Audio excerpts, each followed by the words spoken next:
Good afternoon mga boss, welcome to another vlog. Welcome to another quick demonstration and review. Big shout out pala kay boss Marlon. Okay, so ngayon ating re-review, quick demonstration lang tayo, Glock 18 4 series ng WA. So meron siya boss, mga boss, full auto. Ayan, ito yung switch fire mode nya para sa full auto. So semi-automatic at full automatic. Ayan, pagka gusto nyong full auto, ibababa nyo lang yung switch. Pagka gusto nyong semi-automatic, angat mo lang yung switch. Ayan, made in Taiwan siya mga boss. Naka-stapled grip, naka-magwell na siya, trigger safety, rail for accessories. Pwede siya mga boss lagyan ng flashlight.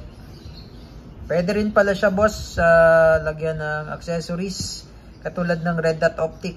Nalalagyan din siya ng red dot optic. Ayan, meron siya Punisher skull dito mga boss. Ayan. Sa back plate mga boss, may Punisher skull siya design. Ayan. Glock 18 to mga boss, Glock 18 4 series to mga boss. Ito yung kanyang box with tactical 4 series. And black silver slide pala mga boss, silver slide, black frame, silver barrel, metal slide, polymer frame mga boss. So may kasama na siyang backstrap. Ito yung backstrap mga boss. Ay, walang backstrap.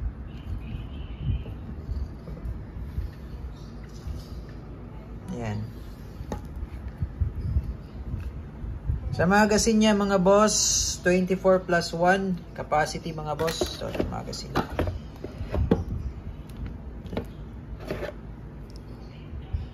24+1. Malapad na yung base pad niya. Sa G series, hindi ganito. Hindi ganito kalapad yung base pad. Ayan. So, load tayo mga boss, then testing tayo. Glock 18 4 series mga boss with full auto, semi and full automatic. Higpitan ko lang yung valve mga boss. Higpitan ko lang yung valve.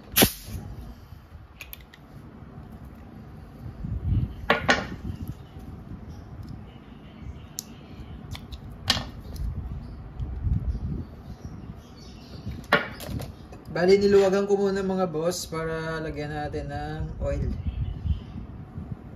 Ayan. So, kailangan kasi yan lubricated yung o-ring valve.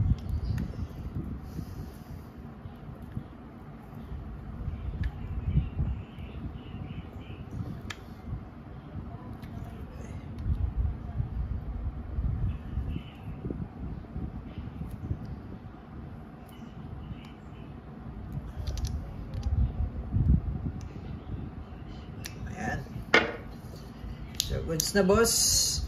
Ito pala mga boss, yung pagkababaklasin mo yung base pad niya. Ito napapalitan naman to.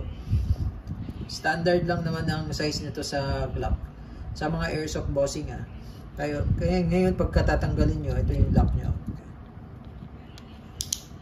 Ayan. Tapos ito mga boss, i-lubricate na rin natin. So pagka maglo-lubricate kayo mga boss or magbabaklas kayo ng slide, kailangan po walang magazine po. Then kasa nyo lang isang beses, one time lang boss. And then eto boss, disassembly latch po ang tawag dyan mga boss, disassembly latch. So baling gawin nyo po, ibababa lang sabay. Eto boss, nilalagyan po ito ng oil. Ayan. Ayan natin.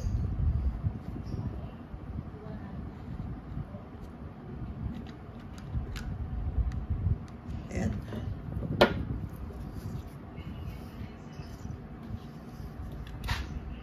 Balik lang natin mga boss. Ayan. Smooth na boss. Antik punas. Glock 18 4 series. Testing mga boss. Lagyan pala natin ng load, ng bala.